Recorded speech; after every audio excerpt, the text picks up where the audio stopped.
नमस्कार दोस्तों। आज हम कविता लेखन के सामान्य निर्देश के बारे में पढ़ेंगे। सामान्य निर्देश का अर्थ है कविता किस तरह से लिखी जाती है, कविता में कौन कौन से तत्व होते हैं और कविता में कैसे कविता की रचना होती है, इसके बारे में आज हम देखेंगे। जैसा कि पूर्व में कहा जा चुका है, वियोगी होगा पहला कवि, आह से उपजा होगा गान, उमड़ घुमड़ कर आँखों में उपजी वही होगी कविता अनजान, वही होगी कविता अनजान। अर्थात जब तक व्यक्ति के हृदय में मनोभाव नहीं आते हैं, जब तक उसके हृदय में, मन में संवेदनाएं नहीं प्रकट होती, तब तक कविता असंभव है। कविता के दो पक्ष होते हैं। पहला पक्ष होता है भाव पक्ष और दूसरा पक्ष होता है शिल्प पक्ष। भाव पक्ष के अंतर्गत जो कविता में कवि कहना चाहता है वो भाव पक्ष के अंतर्गत आता है।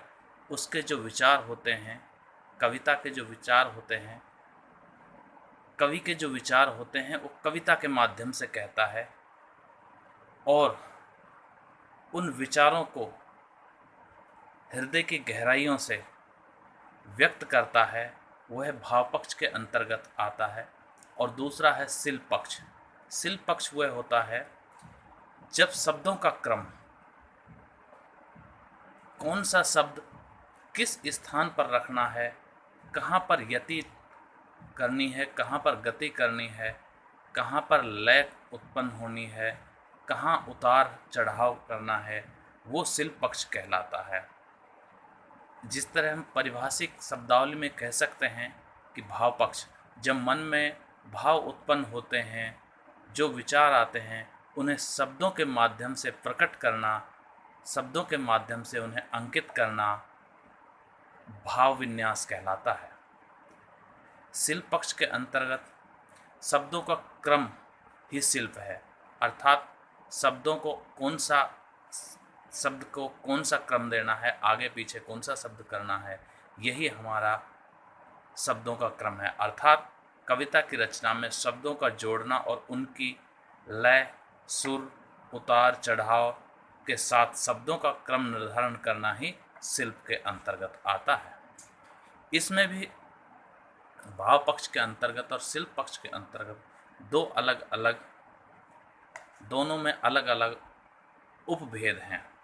जैसे कि भाव पक्ष के अंतर्गत सहृदय सामाजिक के हृदय में जो भाव प्रकट होते हैं, जो काव्य को सुनने या काव्य को पढ़ने से जो भाव उत्पन्न होते हैं, वो उसका भाव पक्ष कहलाता है। और शिल्प पक्ष के अंतर्गत जब नाद सौंदर्य है, शिल्प पक्ष के अंतर्गत छंद विधान, नाद सौंदर्य आदि चीज़ें आती हैं। नाद किसे कहते हैं? जब कविता का गायन या सैस्वर वाचन होता है तो लय, नाद उत्पन्न होता है, उसे ही नाद सौंदर्य कहते हैं। जो जब कविता के अंत में, यानी पंक्ति के अंत में जो तुक मिलान किया जाता है, उससे नाद उत्पन्न होता है। तुक, किसी ने कहा है कि तुकबंदी का पढ़ रहा कविता में अतिजोर, तुकबंदी का पढ़ रहा कविता में अतिजोर, और तुकबंदी की होड़ में चले सभी और। इसी तरह छंद विधान है जो शिल्प के अंतर्गत आता है। जब हम किसी कविता को या काव्य को लिखते समय निश्चित मात्राओं का इस्तेमाल करते हैं तो उन मात्राओं का क्रम निर्धारित करते हैं, उनका मात्राओं और वर्णों का क्रम निर्धारित करते हैं, उन्हें हम छंद कहते हैं, जो छंद शास्त्र के अंतर्गत ज़्यादा पढ़ा जा सकता है।